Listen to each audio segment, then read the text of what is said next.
मंडळी, अधिक संकष्ट चतुर्थीच्या दिवशी ही कथा आणि स्तोत्र नक्की ऐका, ज्यामुळे फक्त संकटमुक्तीच नाही तर तुमच्या इच्छाही पूर्ण होतील. होय, तुमच्या आयुष्यात खूप संकट आली असतील, खूप प्रयत्न करूनही तुमची एखादी इच्छा अपूर्ण राहत असेल, पैशाची चणचण किंवा घरातील अशांततेमुळे तुम्ही त्रस्त असाल, तर आता अजिबात काळजी करू नका. कारण यंदा एक अत्यंत दुर्मिळ आणि चमत्कारिक योग येत आहे, ती म्हणजे अधिक महिन्याची ज्येष्ठ संकष्ट चतुर्थी. वर्षानुवर्ष रखडलेली कामं आणि अशक्य वाटणाऱ्या इच्छा पूर्ण करण्याची ताकद या एका दिवसाच्या व्रतामध्ये आहे असं सांगितलं जातं.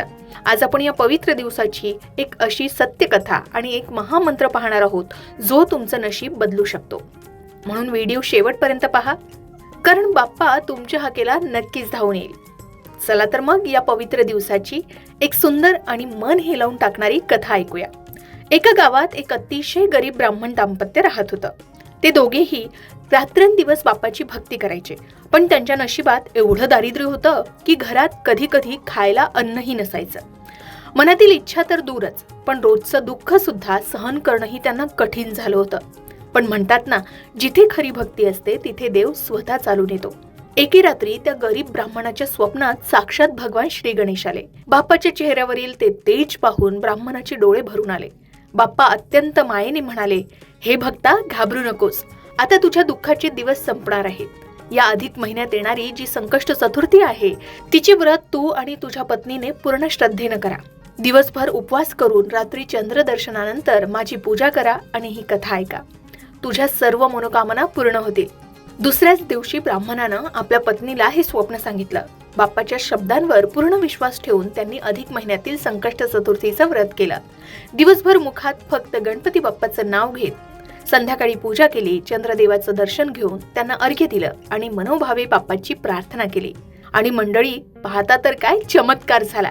काही दिवसातच त्या ब्राह्मणाच्या घरातील दारिद्र्य कायमचं दूर झालं.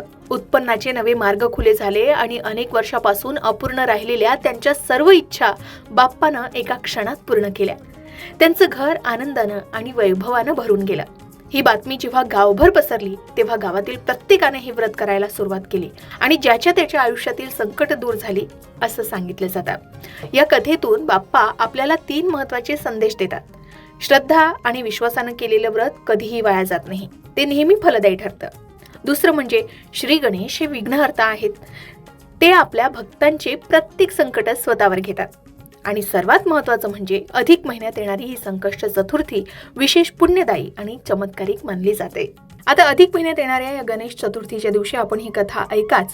याच सोबत या पवित्र दिवशी बाप्पाची विशेष कृपा मिळवण्यासाठी आणि आपली कोणतीही इच्छा पूर्ण करण्यासाठी ऋषीप्रणीत संकटनाशन गणेश स्तोत्र ऐका, किंवा ते म्हणणंही अत्यंत प्रभावी मानलं जातं. या स्तोत्राचं महत्त्व एवढं अथांग आहे की संकष्ट चतुर्थीच्या दिवशी याचं पठण केल्यानं आयुष्यातील सर्व मोठी विघ्न दूर होतात. 6 महिन्यात त्याचं फळ मिळायला सुरुवात होते आणि एका वर्षात बाप्पाच्या आशीर्वादानं सर्व सिद्धी प्राप्त होतात. यात कोणतीही शंका नाही, कारण असे बऱ्याच जणांना अनुभव आल्याचं सांगितलं जातं. जर तुम्हाला हे स्तोत्र पूर्ण म्हणता येत नसेल, तर या दिवशी हे स्तोत्र मोबाईलवर किंवा घरात केवळ ऐकलं तरीही त्याचा तितकाच अद्भुत फायदा होतो असं म्हणतात. या स्तोत्राची फलश्रुती सांगते की संकष्ट चतुर्थीच्या दिवशी जे भाविक श्रद्धेनं याचं पठण करतात किंवा ते ऐकतात, त्यांच्या आयुष्यातील सर्व मोठी विघ्न दूर होतात. अवघ्या 6 महिन्यात याचे शुभफळ मिळायला सुरुवात होते आणि एका वर्षात बाप्पाच्या आशीर्वादानं सर्व इच्छाही पूर्ण होतात. यात कोणतीही शंका नाही. यामुळे या संकष्टीला हे स्तोत्र नक्की ऐका किंवा वाचा. तर मग यंदाच्या या अधिक महिन्याच्या ज्येष्ठ संकष्ट चतुर्थीला बाप्पावर पूर्ण विश्वास ठेवून हे व्रत नक्की करा आणि हे स्तोत्रही नक्की म्हणा. त्याचबरोबर ही कथा ऐका आणि हे स्तोत्रही ऐका. बाप्पा तुमच्या सर्व इच्छा नक्कीच पूर्ण करतील. तुम्हाला बाप्पावर विश्वास असेल तर कमेंटमध्ये गणपती बाप्पा मोरया लिहायला विसरू नका. ही माहिती आपल्या मित्रपरिवारांमध्ये शेअर करून हे पुण्य मिळवा आणि अशाच भक्तिमय व्हिडिओंसाठी आत्ताच आमच्या चॅनलला सबस्क्राईब करा. अशाच प्रकारे सणावारा संबंधित व्रतवैकल्य असतील, उपासना असतील, पूजाविधी संबंधित आणखी काही माहिती तुम्हाला हवी असेल, त्याचबरोबर वास्तुशास्त्र, ज्योतिषशास्त्र, अंकशास्त्र यांसारख्या विषयावर तुमच्या मनात काही शंका असतील तर त्या कमेंट बॉक्समध्ये नक्की विचारा. शिवाय तुम्हाला आणखीन कोणत्या विषयावरचे व्हिडिओ ऐकायला आवडतील ते सुद्धा कमेंट करून सांगा. या संबंधित संपूर्ण मार्गदर्शन तुमच्यापर्यंत पोहोचवण्याचा आमचा हा प्रयत्न आहे, तेव्हा कमेंट नक्की करा. अशाच प्रकारच्या माहितीपूर्ण व्हिडिओसाठी लोकमत भक्ती चॅनलला नक्की सबस्क्राईब करा आणि बेल आयकॉनला क्लिक करा, म्हणजे आमच्या नवनवीन व्हिडिओचं नोटिफिकेशन तुम्हाला मिळत राहील। तसेच योग्य आध्यात्मिक मार्गदर्शनासाठी लोकमत भक्तीच्या फेसबुक पेज आणि इन्स्टा पेजला लाईक आणि फॉलो करायला विसरू नका।